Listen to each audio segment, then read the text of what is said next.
Assalamualaikum warahmatullahi wabarakatuh. Waalaikumsalam warahmatullahi wabarakatuh. Alhamdulillahi rabbil alamin. Wassalatu wassalamu ala asyrafil anbiya wal mursalin wa ala alihi wa sahbihi ajmain. Amma ba'd. Yang saya hormati pimpinan cabang Muhammadiyah Kantor dan seluruh jajarannya, bapak-bapak, saudara sekalian yang dimuliakan Allah. Alhamdulillah, pada kesempatan ini kita masih dipertemukan oleh Allah SWT di dalam kajian rutin, kajian dalam keadaan sehat walafiat. Salawat dan salam semoga kita terlimpahkan kepada junjungan kita Nabi Muhammad SAW, keluarganya, sahabatnya, dan seluruh orang yang mengikuti sunnahnya sampai hari kiamat. Jemaah sekalian yang dimuliakan Allah, insya Allah pada kesempatan malam hari ini kita akan mencoba mengangkat sebuah topik yang sebenarnya topiknya cukup klasik ya. Meskipun klasik, tetapi topik ini menjadi identitas yang penting di dalam keberagamaan kita, yaitu tentang Muhammadiyah dan Tahlilan. Meskipun topik ini sebenarnya klasik, tapi di tengah masyarakat Kentang. ini sangat kental, dan juga sebagian warga Muhammadiyah masih banyak yang mengikuti arus yang ada di masyarakat. Ewoh, apalagi ini sudah menjadi mungkin budaya. Kalau nggak ikut tahlilan, ya nggak ikut bermasyarakat. Dan sehingga kajian ini ingin mencoba mengkaji sebenarnya tahlilan di Muhammadiyah itu bagaimana. Ya, selama ini kita sejak kecil sudah dengar kalau orang Muhammadiyah itu cirinya tidak tahlilan. Tetapi kalau Muhammadiyah tidak tahlilan, itu argumentasinya apa? Itu jarang dikaji atau didiskusikan ya. Pokoknya mungkin yang penting tidak tahlilan. Oleh sebab itu, yang nanti kita akan lihat beberapa putusan dari fatwa tarjih yang ada hubungannya dengan tahlilan. Tapi sebelumnya kita akan coba bahas dulu yang berkaitan dengan manhaj tarjih, yaitu sebuah metodologi bagaimana Muhammadiyah itu memahami agama. Yang pertama, ketika kita bicara sumber ajaran agama Muhammadiyah, sebagaimana yang terdapat dalam Masail Al-Khams, kitab 5 masalah. Di antaranya Muhammadiyah menjawab ma huwa din, apa itu agama. Di dalam definisi agama yang dirumuskan oleh Muhammadiyah di dalam masalah 5, maka di sana dikatakan ad-dinu ay ad-dinu al-islami alladhi ja'a bihi Muhammadun sallallahu alaihi wasallam. Yang dimaksud dengan agama yaitu agama Islam yang dibawa oleh Nabi Muhammad, huwa ma anzalahu Allah fil Qur'an, yaitu apa yang diturunkan oleh Allah di dalam Al-Qur'an. Berarti definisi agama kita itu menjelaskan yang pertama tadi, ketika mendefinisikan agama dijelaskan tentang masdar atau masodir, tentang sumber agama itu. Yang pertama yaitu Al-Quran. Kemudian lanjutannya wa ma ja'at bihi as-sunnatu as-sahihah, dan apa yang tersebut di dalam sunnah. Jadi kalau di Muhammadiyah sunnah itu tidak dimutlakan. Artinya sunnah itu ditakyid, dispesifikan, yang dimaksud adalah sunnah sahihah. Karena sunnah itu ada juga. ada sunnah sahihah, ada sunnah hasanah, kemudian ada sunnah dhaifah. Karena sunnah itu dalam teks-teks kajian kita itu artinya sama dengan hadis. Meskipun sebagian ulama ada yang membedakan antara sunnah dan hadis, tapi dalam teks-teks atau diktum-diktum di putusan tarjih kita dan di fatwa tarjih kita atau di dokumen ketarjihan, antara sunnah dan hadis itu sinonim, artinya apa? Sama. Nah, di sini dikatakan as-sunnah as-sahihah. Karena sahihah ini sering disalahpahami, seolah-olah mengindikasikan kalau Muhammadiyah itu hanya menggunakan sunnah sahihah. Padahal di sisi yang lain ada sunnah hasanah.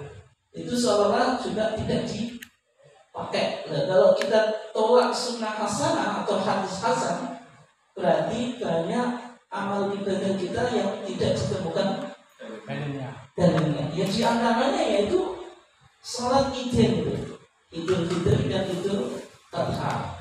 Yang membedakan salat Idul dengan salat 2 rakaat yang lainnya yaitu ada takbir zawaid. Dan ternyata takbir zawaid yang kita lakukan sejak kecil itu sab'an fil ula wa khamsan fil akhir, 7 di rakaat pertama dan 5 di rakaat kedua, itu ternyata dibangun atas hadis-hadis yang dhaif. Tapi karena banyak riwayatnya atau kathratu turuq, sehingga ya'budu ba'duha ba'dun atau yuqawi ba'duha ba'dun, satu dengan yang lainnya saling menguatkan sehingga statusnya dari dhaif menjadi hasan riwayat. Itu juga diterima. Nah, sehingga di Munas Tarjih Jakarta tahun 2000 as-sahihah ini supaya tidak disalahpahami oleh intern Muhammadiyah yang mengkaji dokumen tarjih. Kalau jenengan nggak penting dokumen tarjih tidak dikaji, sehingga mau disebut sunnah sahihah atau makbulah tapi kalau yang mengkaji itu penting ini. Dan sehingga ditafsirkan maksudnya as-sahihah itu makbulah. Nah, kalau dikatakan makbulah yang diterima, berarti sumber agama Muhammadiyah dasarnya pertama Al-Quran, yang kedua sunnah makbulah. Sunnah makbulah itu mencakup sunnah sahihah dan hasanah, memasukkan apa? Sunnah hasanah atau hadis hasan. Artinya ada lawan dari makbulah. Makbulah itu yang bisa diterima, maksudnya artinya yang bisa dijadikan sumber hukum. Berarti lawannya apa? Ada sunnah marjudah, sunnah yang ditolak, tidak bisa dijadikan sumber hukum, yaitu hadis-hadis apa? Dhaif, yang dhaifnya itu dhafun syadid. Dhaifnya itu terlalu parah, tidak bisa naik menjadi hasan riwayat, itu tidak dipakai. Nah, sehingga dalam praktek keagamaan kita, ketika bicara fadhailul amal, keutamaan-keutamaan amal, lewat ke Muhammadiyah hati-hati itu. Apalagi khotibnya, meskipun fadhailul amal itu kan kalau hadisnya dhaif itu kan menarik. Biasanya kalau hadis itu dhaif atau maudhu, itu menjanjikan pahala itu luar biasa, melebihi daripada yang disebutkan dalam hadis Nabi yang sahih, dan sangat menarik itu. Tetapi itu tidak dipakai karena tadi sumber ajaran agama kita, dasar agama itu yang Quran, yang kedua sunnah al-makbulah atau as-sahihah, maksudnya makbulah. Oke.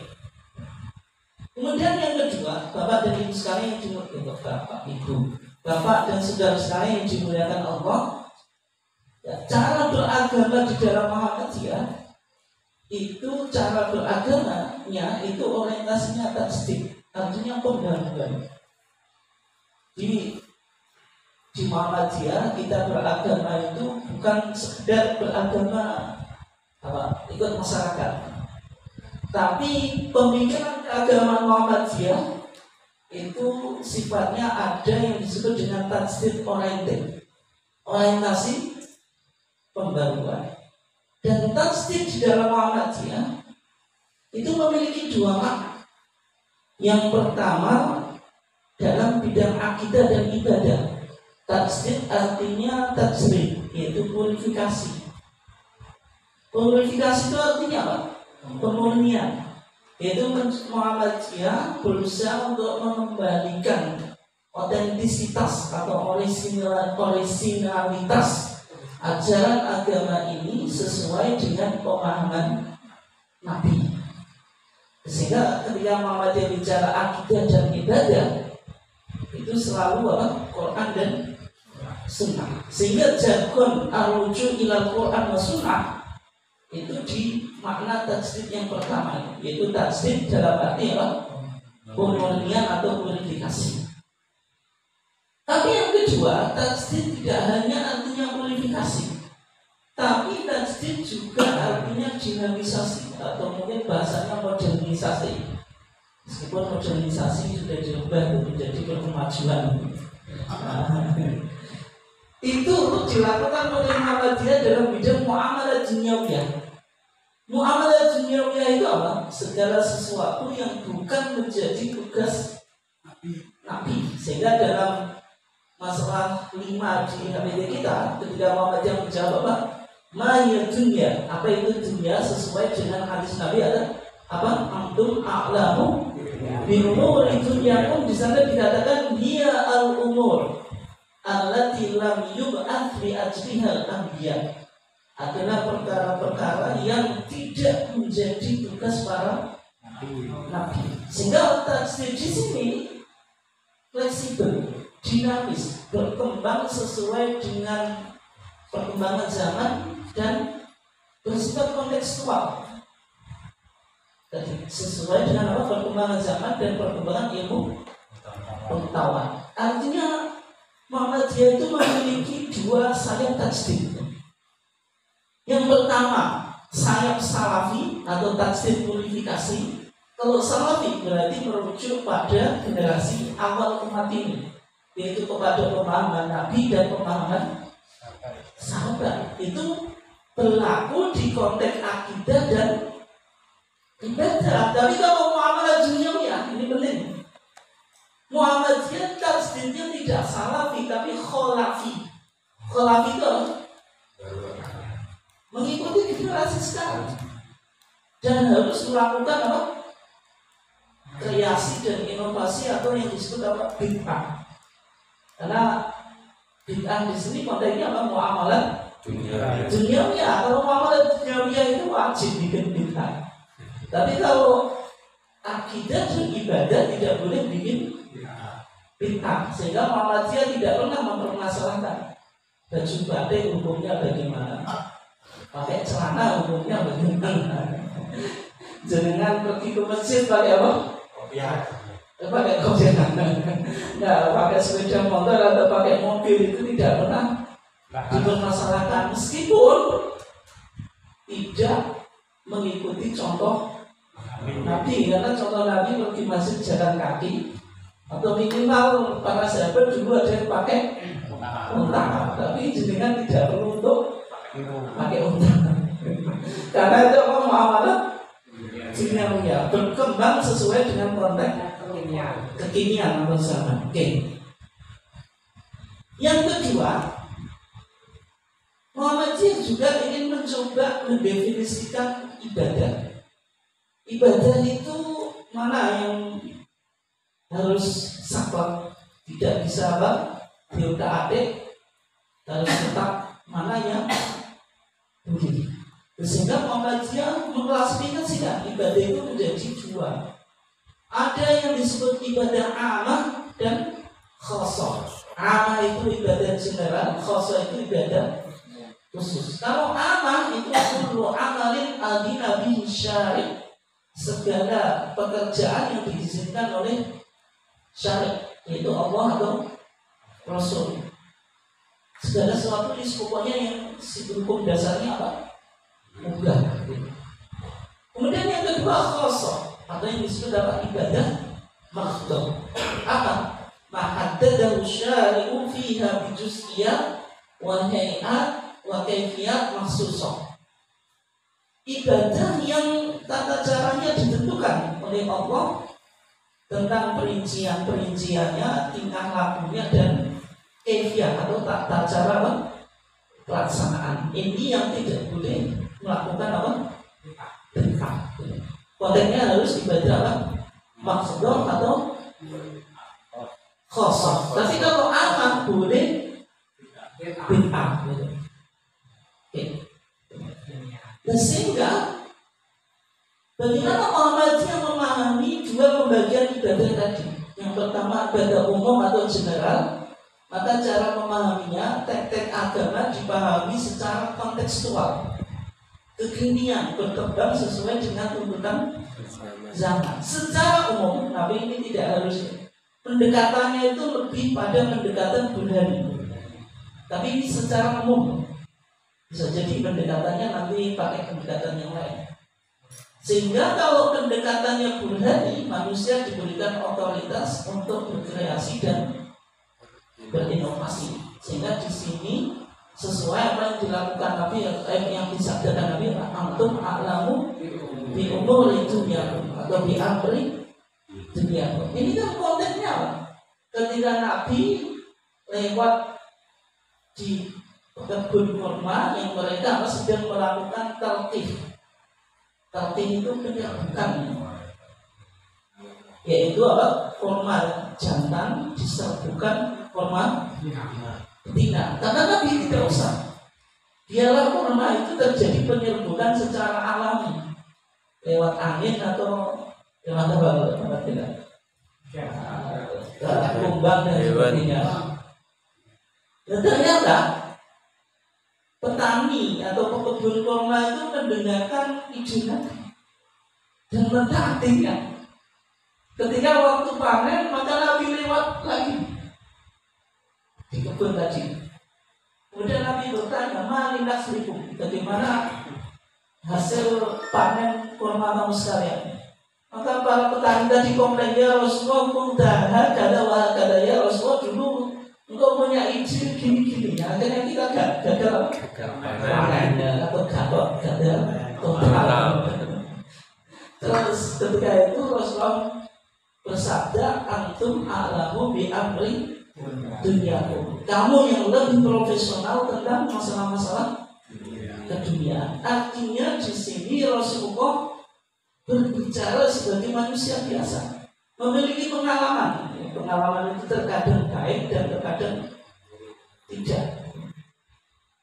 Sehingga dalam konteks ibadah umum berlaku kaidah al-aslu fil asya al-ibahatu hatta yadulla dalilu ala khilafi. Hukum asal segala sesuatu itu al-ibahah, boleh, hatta yadulla dalilu ala khilafi, sampai ada dalil yang melarangnya.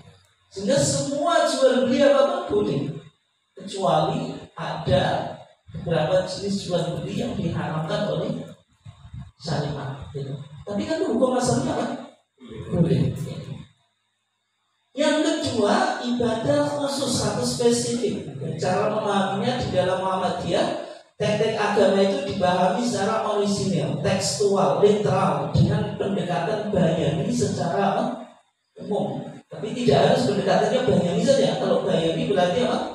Menjadikan titik tolak Al-Quran dan Sunnah itu sebagai apa? Dasarnya. Itu yang disebut apa? Pendekatan bayani. Artinya tidak boleh ada kreasi dan modifikasi. Segala kreasi dan modifikasi dalam ibadah khusus atau spesifik itulah yang disebut dengan apa? Bid'ah. Dan sehingga dalam Muhammadiyah bid'ah itu hanya berlaku dalam konteks ibadah makruh atau khusus. Kalau pakaian itu tidak ada disebut bid'ah. Tapi yang namanya pakaian itu tetap harus menutup aurat gitu. Tapi pakai baju batik bid'ah, enggak ada. Atau mungkin stylenya apa itu bid'ah tidak ada. Kalau gandes sunat.